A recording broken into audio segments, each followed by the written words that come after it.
अऊज़ु बिल्लाहि मिनश शैतानिर रजीम। बिस्मिल्लाहिर रहमानिर रहीम। सक्ता, किसी कलमे पर सांस बग़ैर तोड़े हुए वक्फ़ा करने को सक्ता कहते हैं। चूँकि जब हम सांस तोड़ देंगे और ठहरेंगे तो ये तो वक्फ़ कहा जाएगा, लेकिन सांस हमें नहीं तोड़नी, सिर्फ ठहरे रहना है तो इसे सक्ता कहेंगे।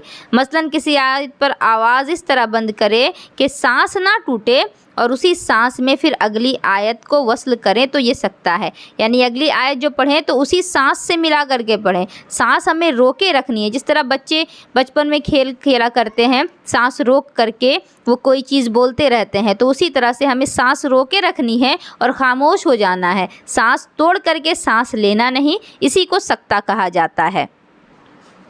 कुरान करीम में 4 जगह सक्ता वाजिब है, यानी 4 जगह आपको हर हालत में सक्ता करना होगा। सूरह यासीन में मिम मरक़देना के अलिफ पर, मिम मरक़देना का जो ये अलिफ है, इसके बाद आपको कुरान मजीद में यहाँ सक्ता देखने को मिलेगा, तो यहाँ आपको सांस रोक लेनी है।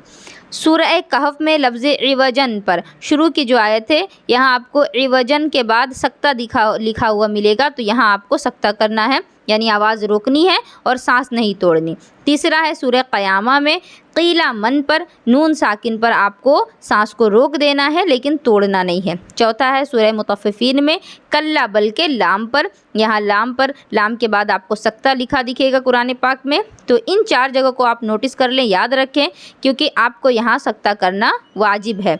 इन 4 के अलावा जो सक्ता मरसूम है वो मिसले वक्फ़ के जायज़ और अइम्मा वक्फ़ से साबित हैं। यानी कुरान मजीद में इनके अलावा आपको जहाँ कहीं भी सक्ता मिले, आप अगर वहाँ सक्ता ना करके सांस तोड़ भी दे, वक्फ़ भी कर दें, तो ये जायज़ होगा, लेकिन इन जगहों पर आपको सक्ता करना वाजिब होगा। फ़ायदा, मिम मरक़देना पर वक्फ़ लाजिम है, यानी सूरह यासीन का जो मिम मरक़देना है, इस जगह पर आपको सक्ता जो दिखेगा, सक्ता के साथ यहाँ वक्फ़ लाजिम की भी अलामत आपको दिखेगी।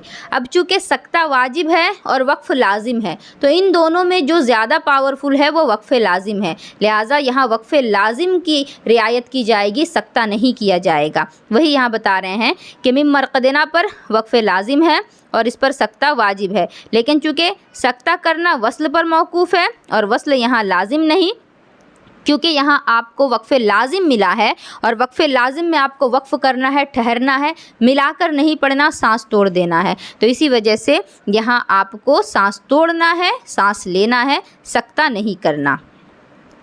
इसलिए अगर किसी ने वस्ल ना किया तो तर्के वुजूब लाजिम ना आएगा। यानी अगर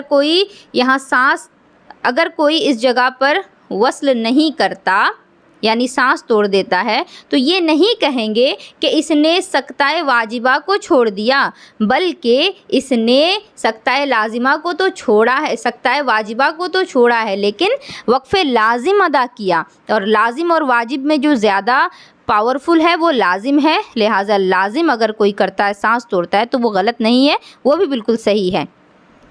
हाँ, अगर बजाय वक्फ़ के कोई वस्ल करने पर सक्ता ना करे तो इस वक्त तर्के वुजूब लाजिम आएगा। अब अगर किसी ने इस जगह पर सांस भी नहीं तोड़ा और सक्ता भी नहीं किया, यानी डायरेक्ट मिलाकर पढ़ता चला गया, सक्ता का माना है कुछ देर ठहरना लेकिन सांस ना तोड़ी जाए, लेकिन ठहरा भी नहीं, सांस भी नहीं तोड़ा, तो अब यहाँ पर ना ही वक्फ़ लाजिम अदा की गई और ना ही सक्ता अदा किया गया, तो अब यहाँ वो बंदा गुनहगार होगा। यहाँ जो है वुजूब लाजिम को छोड़ना लाजिम आएगा। तो हासिल ये है कि अगर वक्फ़ किया गया तो लाजिम पर अमल हो जाएगा, अगर वस्ल किया गया तो सक्ता वाजिब पर अमल हो जाएगा।